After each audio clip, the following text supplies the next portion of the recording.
Well, we talked a lot about how you got started in the industry.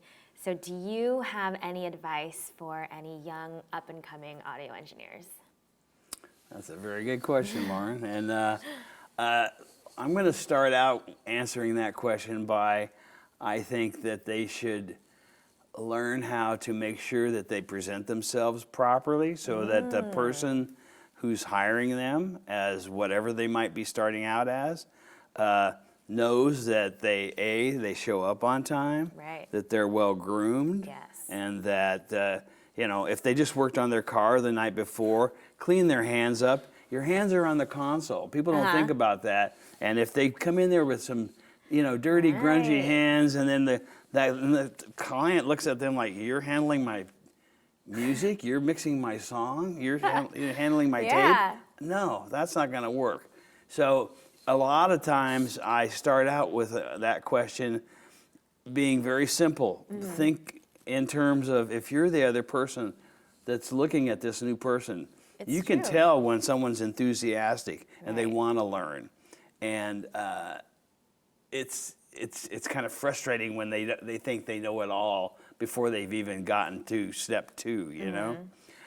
So I would start out by answering it, try to have a good presentation and present yourself properly. The clients you don't know, show up on time. Absolutely. You wouldn't believe how many times people don't do that when they think, "Oh, I'm going to just have it made in the recording business," and they don't even do any of those things that I mentioned. Yeah. And those are just basics, besides even getting into the music. Yeah, that's just part of life. Right. But anywhere you go, you should show up on time. Yes, exactly. And so, I kind of be well groomed. Yeah, try to start out properly, because what happens to that is that leads to people thinking, okay, I know this person's going to do a good job. He's You can trust them, he or she is really trying on. You can trust them.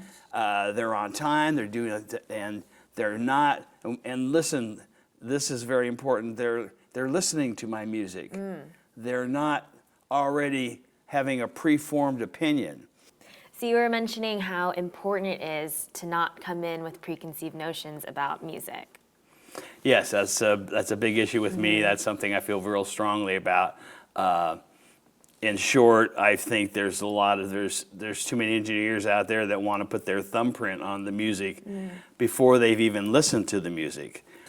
Because I find this when let's say I'm visiting somebody and they're setting up for a session, and they're already dialing in their compressors this way, and they've got their EQ set this way, and they got this going on and that going on, and I have to kind of stop, and I said, "But have you even listened to the music yet?" Right. And a lot of times the answer is no, but I want to make this a rock record, or I want it to be this way, or I want it to be that way, and I was brought up in a whole different way of learning and doing audio, and the biggest and the most simplest way of putting it is less is good. If it doesn't need to be doctored up, then you leave it alone. This is what the person has worked hard to present. And sometimes there's many times when they're trying to put something together, and you might ask them, "Do you want that distortion in there? Do you know it's in there?" "Yes, I do, and I want it." Then you go, "Fine, okay, we're okay." But you've checked and you've made sure. Right. So these are the kind of things that I think every engineer that's starting out needs to be aware of. They need to understand that they don't need to put their thumbprint on it. They need to just make it sound as good as possible. And if there's any problems with some of the sounds, then let's say usually they take that to the mastering engineer. Like they'll come to me and they'll say, "Hey, I had some issues in my room with the bottom end, and can you make sure that it's good, it's tight, it's together, it's not sloppy and boomy?"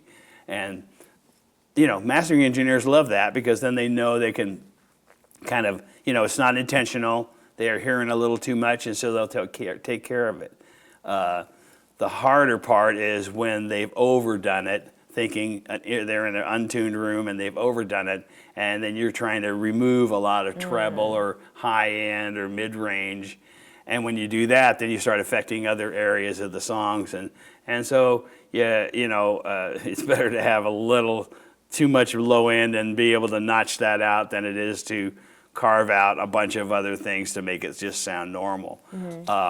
If it's way over the top, I haven't done it very many times, but if there is a serious problem, I'll have them go back and remix it, because maybe it can't be solved in mastering. Maybe it needs to another pass in a different facility that can make them understand what they've gotten too much of. Right.